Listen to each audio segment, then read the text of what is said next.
Joel Embiid, who has been able to use social media in a way that almost none of his peers have been able, which is to get inside the heads of opponents. For more now, let's welcome in our Adrian Wojnarowski, who actually broke this news. What can you tell us, Woj? Adrian is here. Even before Steph Curry was lost for a significant period of time with a broken left hand, as an organization, Golden State knew that this was going to be a bridge year for them, a chance to develop some of the young players on their roster, try to stay competitive in the West, and then try to reload for the next 2 years of Steph Curry's prime, Draymond Green, Klay Thompson, and one more thing. In the D'Angelo Russell, Kevin Durant sign and trade, Golden State had sent its first-round pick in 2020 to the Nets, protected numbers 1 through 20. Brooklyn was fairly confident they would get that pick this year, but with the bottoming out of this Golden State team, a clear pathway now to the lottery, instead of getting Golden State's first-round pick this year, the Nets will get a 2025 second-round pick from Golden State, and so that allows Bob Myers, their president and GM, and his staff to go out and do something that they've done very well in building this Golden State dynasty, and that's drafting an impact player. But for Golden State, their run of 5 straight NBA Finals is over, and they're back to the reality of what most of the rest of the NBA deals with in a year-in, year-out basis. In so many ways, the arrivals of Kyrie Irving and Kevin Durant with the Brooklyn Nets change everything for that organization. But here's something that they're very committed to not changing, and that's having patience and believing that they've got an organization, a culture that could absorb lots of different kind of players into it and still find success. And this is an organization that's going to be patient with the integration of Irving into their team. He plays differently than almost any guard in the league, and he has got to learn how to play with a group of players that were used last year to a lot of ball movement, a lot of sharing, and you have a player now who is absolutely dominating the ball. And here's one thing that you have to attribute to their slow start, and that's an overseas trip in the preseason that really cuts into training camp practice time.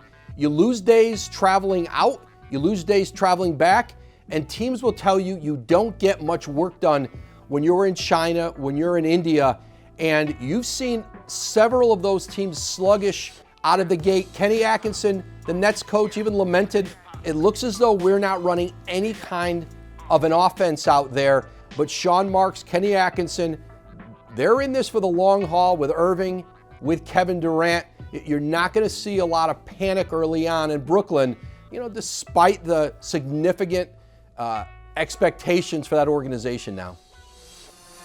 You can expect some lasting implications on the fallout of the Karl-Anthony Towns, Joel Embiid scuffle in Philadelphia this week. One thing that the NBA does not want to see again is a skirmish on the court tumbling into post-game, not just post-game press conferences, but social media. And the back and forth between Embiid and Karl-Anthony Towns that went deep into the night is something that was absolutely a part of the punishment meted out from the league office to both players who were suspended 2 games.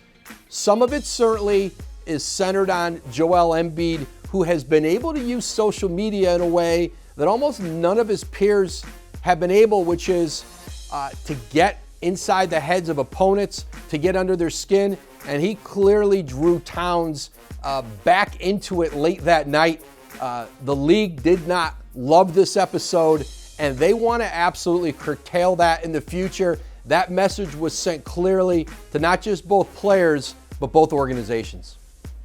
Since Dan Gilbert bought the Cleveland Cavaliers in 2005, he's been to 5 NBA Finals, won a championship in 2016 with LeBron James. But one thing he had not done, at least until now, and that was extend the contract of one of his general managers.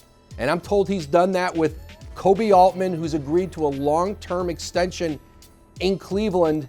And Altman's mandate has been made clear from Gilbert, and that's to reshape this organization, this roster, in a post-LeBron James era. He's done that with a backcourt of the future. Colin Sexton, Darius Garland, both drafted in the last 2 years, and a new coach, John Beilein from the University of Michigan, who really is driving home the idea in Cleveland of player development. I spent some time there in the preseason, and to watch a Beilein practice is pretty unique in the NBA.